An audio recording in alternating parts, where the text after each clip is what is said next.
पुरुषोत्तम मास महात्म्य कथा चतुर्थ अध्याय। श्री नारायण बोले, हे नारद, भगवान पुरुषोत्तम के आगे जो शुभ वचन अधिमास ने कहे वह लोगों के कल्याण की इच्छा से हम कहते हैं, सुनो। अधिमास बोला, हे नाथ, हे कृपा निधे, हे हरे, मेरे से जो बलवान है उन्होंने यह मलमास है ऐसा कहकर मुझ दीन को अपनी शरण से निकाल दिया है। ऐसे यहाँ आए हुए मेरी आप रक्षा क्यों नहीं करते? अपने स्वामी देवता वाले मासादिकों द्वारा शुभ कर्म में वर्जित मुझ स्वामी रहित को देखते ही आपके दयालुता कहाँ चली गई और आज यह कठोरता कैसे आ गई? हे भगवान, कंस रूप अग्नि से चलती हुई वासुदेव की स्त्री देवकी की रक्षा जैसे आपने की वैसे ही हे दिव्य दीन वत्सल, कहिए मुझ शरण आए कि आज कैसे रक्षा नहीं करते? पहले द्रुपद राजा की कन्या द्रौपदी को की दुशासन के दुख से जैसे आपने रक्षा की वैसे हे दीनदयाल, कहिए मुझ शरण आए कि आज कैसे रक्षा नहीं करते? यमुना में कालिया नाग के विष से गौ चराने वालों तथा पशुओं की आपने जैसे रक्षा की वैसे हे दीनवत्सल, कहिए मुझ शरण आए कि आज कैसे रक्षा नहीं करते? पशु और पशुओं को पालने वालों एवं पशुपालकों की स्त्रियों की जैसे पहले ब्रज में सरपत की वन में लगी हुई अग्नि से आपने रक्षा की वैसे ही हे दीनवत्सल, कहिए मुझ शरण आए कि आज कैसे रक्षा नहीं करते? मगध देश के राजा जरासंध के बंधन से राजाओं की जैसे रक्षा की है, हे दीनवत्सल, कहिए मुझ शरण आए कि आप कैसे रक्षा नहीं करते? आपने राह के मुख से गजराज की झट आकर जैसे रक्षा की वैसे हे दीनवत्सल, कहिए मुझ शरण आए कि आज कैसे रक्षा नहीं करते?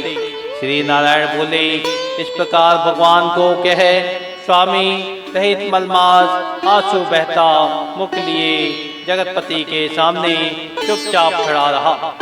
उसको रोते देखते ही भगवान शीघ्र ही दयाद्र हो गए और पास में खड़े दीन मुख मलमास से बोले। श्री हरि बोले, हे वत्स, क्यों इस समय अत्यंत दुख में डूबे हुए हो? ऐसा कौन बड़ा भारी दुख तुम्हारे मन में है? दुख में डूबते हुए तुझको हम बचाएंगे, तुम शोक मत करो।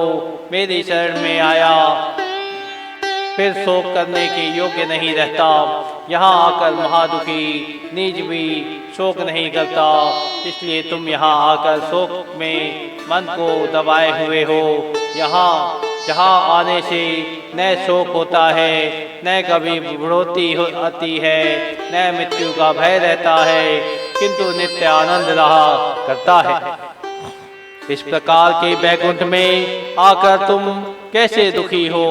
तुमको यहाँ पर दुखित देखकर बैकुंठवासी बड़े विस्मय को प्राप्त हो रहे हैं। हे वत्स, तुम कहो, इस समय तुम मरने की क्यों इच्छा करते हो?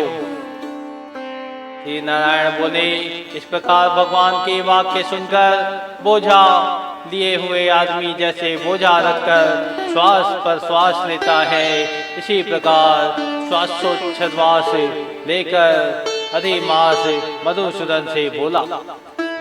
अधिमास बोला, हे भगवान, आप सर्वव्यापी हैं, आपसे अज्ञात कुछ नहीं है। आकाश की तरह आप विश्व में व्याप्त होकर बैठे हैं। चर अचर में व्याप्त विष्णु आप सबके साक्षी हैं, विश्व भर को देखते हैं। विषय की सन्निधि ने भी विकार शून्य आप में शास्त्र मर्यादा के अनुसार सब भूत स्थित हैं। हे जगन्नाथ, आपके बिना कुछ भी नहीं है। क्या आप मुझे अभागे के कष्ट को नहीं जानते? तथापि हे नाथ, मैं अपनी व्यथा को कहता हूँ। जिस प्रकार मैं दुख जाल से घिरा हुआ हूँ, वैसे दुखित को मैंने न कहीं देखा है और न सुना है।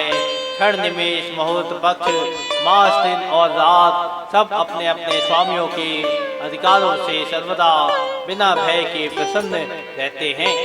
मेरा न कुछ नाम है, न मेरा कोई अधिपति है और न कोई मुझको आश्रय है। अतः धड़ाधिक समस्त स्वामी वाले देवों ने शुभ कार्य में मेरा निरादर किया है। यह मलमास सर्वदा त्याज्य है, अंधा है, गर्त में गिरने वाला है, ऐसा सब कहते हैं। इसी के कारण से हे मैं मरने की इच्छा करता हूँ। अब जिन्हें की इच्छा नहीं है निंद जीवन में से, तो मरना ही उत्तम है। जो सदा जला करता है वह किस तरह सो सकता है। हे महाराज, इससे अधिक मुझको और कुछ कहना नहीं है। वेदों आपकी इस तरह प्रसिद्धि के है कि पुरुषोत्तम आप परोपकार प्रिय है और दूसरों के दुख को सहन नहीं करते हैं। अब आप अपना धर्म समझकर जैसी इच्छा हो वैसा करें। आप प्रभु और महान हैं। आपके सामने मुझ जैसे पामर को घड़ी घड़ी कुछ कहते रहना उचित नहीं है। मैं मरूंगा, मैं मरूंगा, मैं अब और नहीं जीऊंगा, ऐसा पुनः कह कर वह अधिमास हे ब्रह्मा के पुत्र चुप हो गया और एकाएक विष्णु के निकट गिर गया। तब इस प्रकार गिरते हुए मलमास को देख भगवान की सभा के लोग बड़े विस्मय को प्राप्त हुए।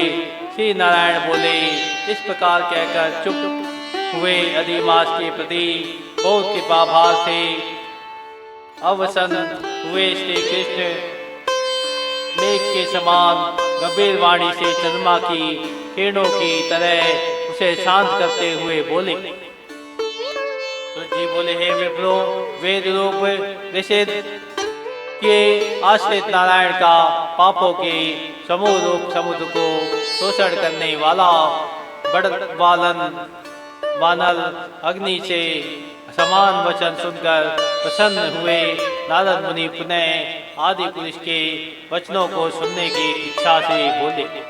इति श्री बृहन्नारदीय पुराण पुरुषोत्तमो मासाद मास सत्य में